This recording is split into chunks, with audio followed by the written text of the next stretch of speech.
Good morning, myself Dhruv Jha. Today our topic is Sun, Moon and Eclipses. As you know, in previous grade we have learned about solar system that consists of the Sun, 8 planets and their satellites along with other heavenly bodies. First of all, we are talking about the Sun. So the Sun is a star. It appears as a big ball of hot burning gases. It is mostly made up of hydrogen gas, about 70%. In the Sun, hydrogen is continuously changes into helium gas. So these processes result in the emission of huge amount of energy in the form of light and heat. So we can say that in this condition, hydrogen converts into helium plus light plus heat. So the Sun is responsible for the changes in the climate and the weather of the earth. So the energy that we get from the Sun is known as solar energy. Now we are talking about facts about the Sun. So the Sun is nearly 4.6 billion years old. It is nearly spherical shaped and has a diameter of about 13,92,000 kilometers. It is approximately 150 million kilometers away from the Earth. The temperature at the center of the Sun reaches about 15 billion degrees Celsius. So it is made up of 70% hydrogen, 28% helium, and 2% of other gases. Now we are talking about the Moon. The Moon is a heavenly body that orbits around the Earth. Therefore, it is known as the natural satellite of the Earth. A satellite is an object that revolves around a planet. So the Moon orbits the Earth at a distance of about 384,000 kilometers. So it is the closest neighbor of Earth in space, and the actual distance from the Earth to Moon is about 384,400 kilometers. It appears as a dry, grey-colored ball of rock. It is believed that the Moon was formed when a planetary object crashed onto the Earth. The size of the Moon is much smaller than that of the Sun. However, it appears of the same size of the Sun because it is much closer to Earth than the Sun. So, in fact, the size of Moon is about a quarter to size of Earth, just like the Earth. So, Moon is also made up of 3 layers: core, crust, and mantle. It does not have its own light. It shines because it reflects the sunlight that falls on its surface. So, it is the second brightest object in the sky after the Sun. Now we are talking about surface of the Moon. The surface of the Moon is made up of rocks and dust. It has high mountains, volcanoes, and impact craters. So the craters have been created on the surface of the Moon due to the impact of colliding meteorites. Now we are talking about condition of the Moon. There is no air and water on the Moon, so no life exists there. However, a thin layer of gases is present on the Moon. No air means there is no atmosphere on the Moon. In the absence of atmosphere, the surface of the Moon becomes very hot during the day, around 100 degrees Celsius, and very cold at night, around minus 173 degrees Celsius. So the absence of atmosphere also means that there is no protection from the approaching meteorites. This is the reason why there are so many craters on the Moon. The lack of air also means that two people talking on the Moon cannot hear each other. So this reason being that sound waves need a medium to travel, that is why the spacesuits of astronauts are fitted with radio sets. When an astronaut speaks, his radio set covers sound waves into radio waves. So, radio waves can travel without a medium. So, after receiving a radio message, the radio set converts radio waves into sound waves. In this way, the astronauts are able to communicate with each other. The gravity on the surface of the Moon is around 1/6 of the gravity on the surface of the earth. So we would weight 6 times less on the moon than the earth. Now we are talking about landing on the moon. The first spacecraft to land on the moon was Apollo 11. It carried 3 American astronauts, Neil Armstrong, Buzz Aldrin, and Michael Collins, to the moon. So on 21st July 1969, Neil Armstrong created history by becoming the first human to set his foot on the moon. Neil Armstrong's first words on the moon were, "That's one small steps for man, one giant leap for mankind." He was soon joined on the surface of the moon by Buzz Aldrin. The experiments they carried out on the moon helped us to know more about our nearest neighbor in space. Now we are talking phases of the moon.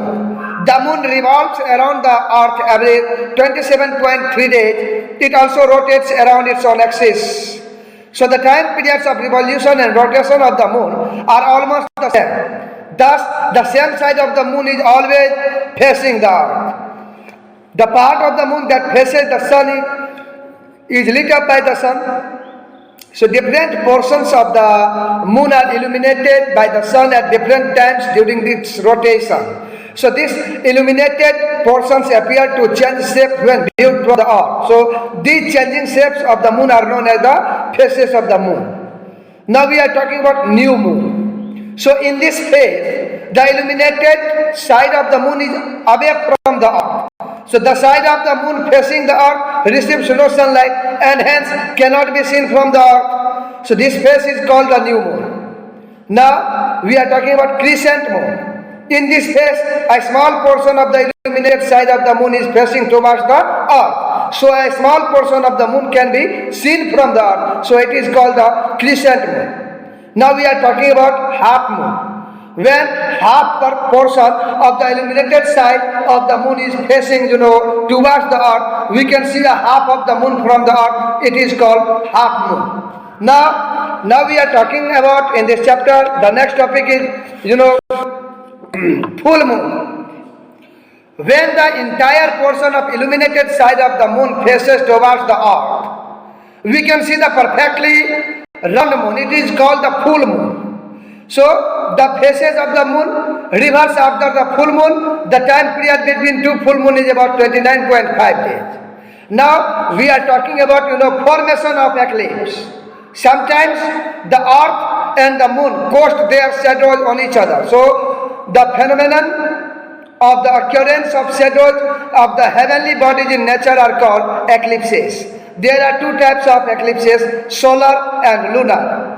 First of all, we are talking about solar eclipses. During the motion of the moon around the earth, the moon sometimes comes between the sun and the earth. So the moon blocks the sunlight and we can say that casts its shadow on the earth. So this phenomenon is called solar eclipse. When the sunlight is completely blocked and the sun is completely hidden by the moon, it is called a total solar eclipse.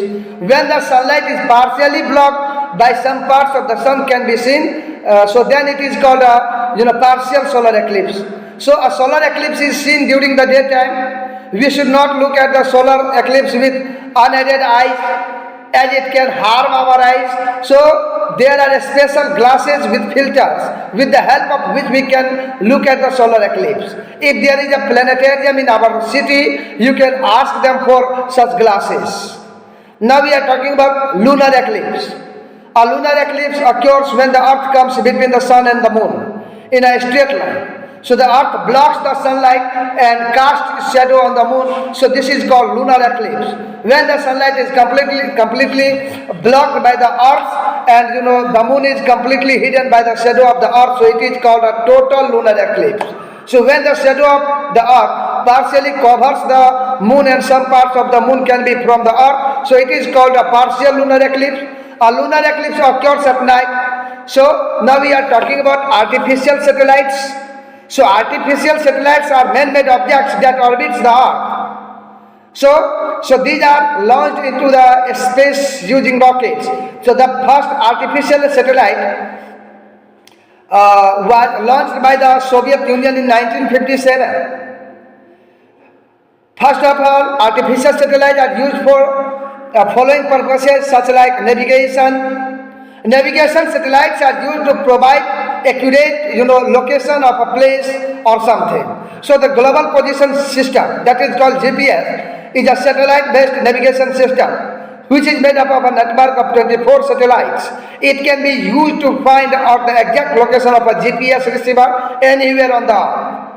So artificial satellites are widely used to study the Earth and other planets. So to observe the astronomical bodies present quite far from Earth. Now we are talking about weather forecasting. This is done by studying the picture taken by the weather satellites. These satellites are also used to predict natural calamities such as earthquakes, cyclones and floods. Communication satellites are used for radio, television, phone and internet transmission.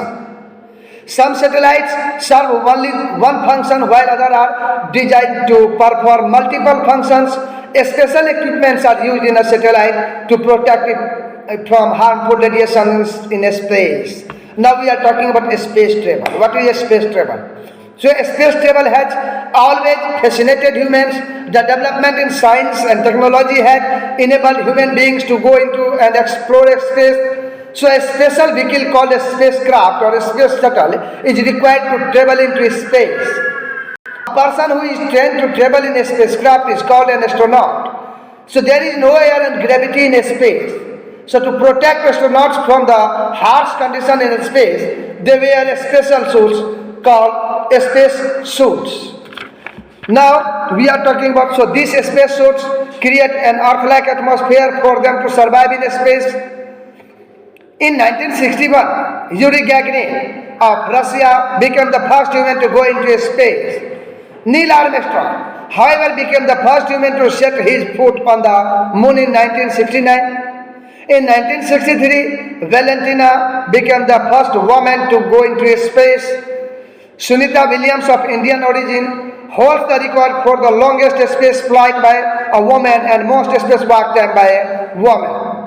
So run through this chapter. The phenomenon of occurrence of the shadows of the heavenly bodies in nature is called,